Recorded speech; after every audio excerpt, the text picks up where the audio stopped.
आज हम आप लोगों को फ्यूचर टर्मिनोलॉजी के बारे में बताएंगे जो सीबीएसई टर्म 2 में के लिए इम्पोर्टेंट है। तो पहले हम लोग देखेंगे लॉन्ग पोजीशन। लॉन्ग पोजीशन ये क्या होता है? लॉन्ग पोजीशन जनरली बायर के लिए यूज किया जाता है। फ्यूचर्स को जो बाय करता है उसको हम लोग लॉन्ग पोजीशन कहते हैं। तो investor who boys the contract, जो फ्यूचर कॉन्ट्रैक्ट को बाय करता है उसको लॉन्ग पोजीशन कहते हैं, और जो फ्यूचर कॉन्ट्रैक्ट को सेल करता है उसको शॉर्ट पोजीशन कहते हैं। यानी बायर हो गया लॉन्ग पोजीशन और सेलर हो गया short position. Spot price, spot price market का जो करंट प्राइस होता है किसी भी शेयर्स का, स्टॉक का जो करंट प्राइस मार्केट का होता है वही उसका स्पॉट प्राइस कहलाता है। अंडरलाइंग एसेट्स जिसको कहते हैं, स्टॉक हो गया अंडरलाइंग एसेट्स, उसका जो करंट प्राइस होगा वो उसका स्पॉट प्राइस हो गया। फ्यूचर प्राइस, फ्यूचर में जो प्राइस होगा जैसे कि 1 महीना का साइकिल, 2 महीना का या 3 महीना का साइकिल है, उसमें किसी भी डेट पे जो प्राइस होगा वो फ्यूचर प्राइस कहलाएगा। कॉन्ट्रैक्ट साइकिल, ये कॉन्ट्रैक्ट साइकिल क्या होता है? कोई भी कॉन्ट्रैक्ट होता है, फ्यूचर कॉन्ट्रैक्ट यदि हम लेते हैं तो जनरली वो 1 महीना, 2 महीने और 3 महीने का कॉन्ट्रैक्ट होता है। तो यदि 1 महीने का कॉन्ट्रैक्ट होता है तो वो कॉन्ट्रैक्ट उस मंथ के लास्ट वीक के थर्सडे को एक्सपायर करता है। 2 महीने का कॉन्ट्रैक्ट, जैसे 2 महीने का कॉन्ट्रैक्ट होता है तो दूसरे महीने के लास्ट थर्सडे को वो वीक के, उस मंथ के लास्ट वीक के थर्सडे को वो एक्सपायर करेगा।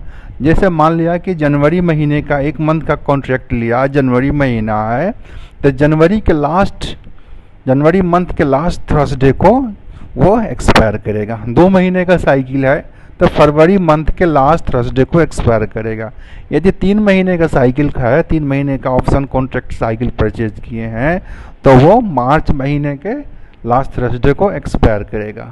एक्सपायरी डेट, कॉन्ट्रैक्ट साइकिल जिस डेट को एक्सपायर करता है उसको एक्सपायरी डेट कहते हैं। जैसे कि वो एक्सपायरी डेट जब भी होगा तो थर्सडे होगा, मंथ के लास्ट थर्सडे को जो कॉन्ट्रैक्ट एक्सपायर करता है उसको हम लोग एक्सपायरी डेट कहते हैं।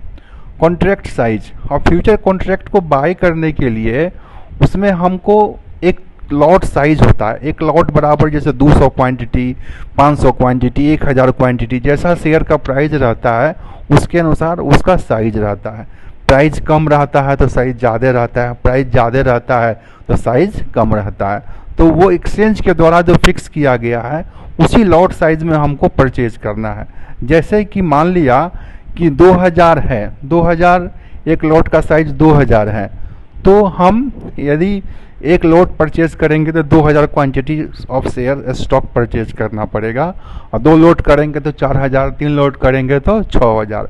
तो जब भी परचेज करेंगे तो लॉट में ही हम परचेज करेंगे, उसी साइज में परचेज करेंगे जो एक्सचेंज के द्वारा डिफाइन किया गया है।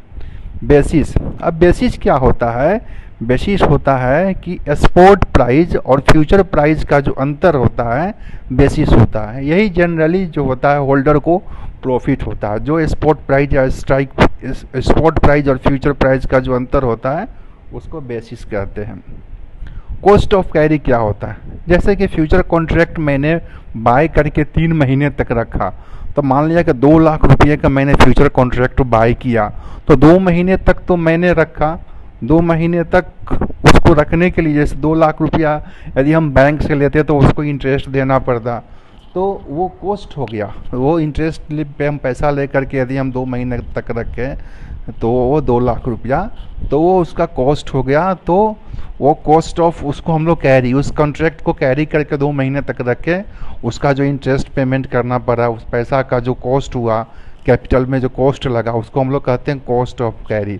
इसी में यदि डिविडेंड यदि हमको मिल जाता है तो वो निगेटिव कॉस्ट का काम करता है। निगेटिव कॉस्ट मतलब पॉजिटिव हमको कुछ मिला है तो यानी कि वो निगेटिव कॉस्ट कहलाता है। निगेटिव निगेटिव पॉजिटिव यानी कि डिविडेंड क्या हो गया? ये निगेटिव कॉस्ट हो गया। इनिशियल मार्जिन, कॉन्ट्रैक्ट को बाय करने के लिए जो हमको स्टार्टिंग में जो हमको अमाउंट देना पड़ता है वो इनिशियल मार्जिन कहते हैं। फ्यूचर कॉन्ट्रैक्ट को हमको बाय करने के लिए, फ्यूचर बाय करने के लिए हमको जो हम मार्जिन मनी देते हैं, जो स्टार्टिंग में जो अमाउंट देते हैं उसको हम इनिशियल मार्जिन कहते हैं। अब होता है marking to market, marking to market ये होता है future market at the end of the each trading day. हर एक ट्रेडिंग डे पर ये कैलकुलेट किया जाता है। जैसे किसी दिन मार्केट फेवरेबल गया तो उस दिन प्रॉफिट में शो करेगा, किसी दिन अनफेवरेबल गया तो लॉस में शो करेगा।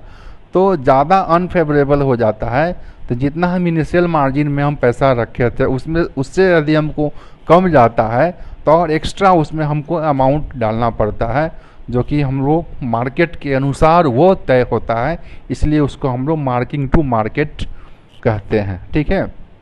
अब मेंटेनेंस मार्जिन, अब एक इन्वेस्टर्स को जो मार्जिन मनी जो प्लेस कर दिया है ऑलरेडी, लेकिन आगे भी ट्रेडिंग जारी करने के लिए कुछ एक्स्ट्रा मार्जिन को डालने की उसको ज़रूरत पड़ती है, तो ताकि वो ट्रेड आगे कंटिन्यू कर सके। इसके लिए इन्वेस्टर्स को एक मार्जिन कॉल जाता है, इन्वेस्टर वो मार्जिन कॉल रिसीव करता है और उसमें कुछ एक्स्ट्रा अमाउंट डालता है, उसको हम लोग मेंटेनेंस मार्जिन कहते हैं। तो ये हो गया फ्यूचर टर्मिनोलॉजी, इसको हम याद कर लेंगे, ये एग्ज़ाम के लिए वेरी वेरी इंपॉर्टेंट है और फ्यूचर को समझने के लिए भी बहुत बहुत इंपॉर्टेंट है। इसलिए इसको एक एट ए ग्लेंस हमने शॉर्ट में बता दिया और आप बुक पढ़ के भी इसको आप समझ सकते हैं। Okay, thank you.